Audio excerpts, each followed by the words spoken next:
Hello, hello, hello. Good morning kahit hapon. Kaya na nga pala mga BFF yung daing ko. Oh. Tingnan nyo naman. Ang bango-bango ng aking ginawang daing.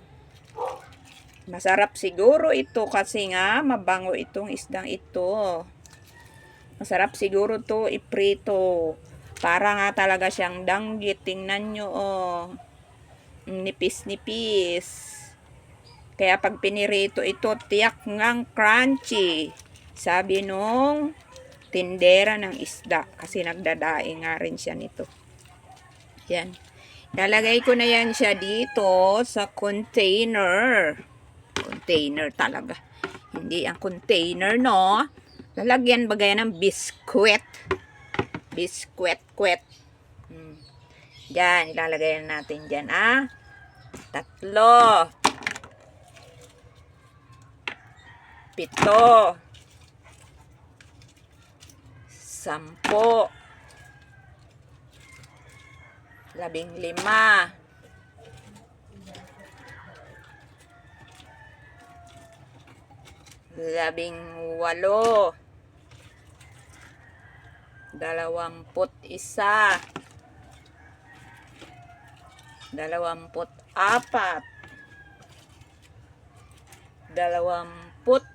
21, 24, 27, 30. Yan.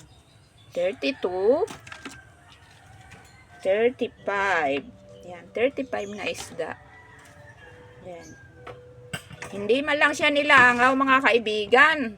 Kasi binabad ko baga siya sa paminta, asin. Sa nilagyan kong seasoning.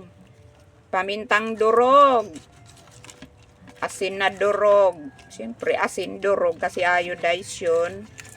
Tapos binabad ko siya mga 1 hour. Tapos binilad ko kahapon 12 ng tanghali.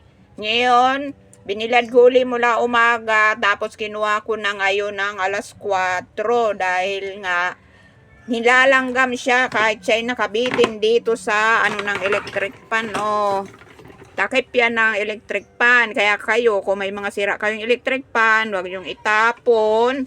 Dahil mamaya, pwede kayong magdaing-daing at ibitin nyo diyan.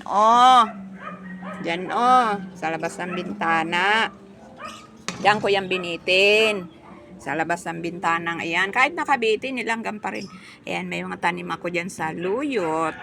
Ay, alugbati sa labas ng bintana. Ayan, may music po sa kapitbahay. Kaya bye-bye!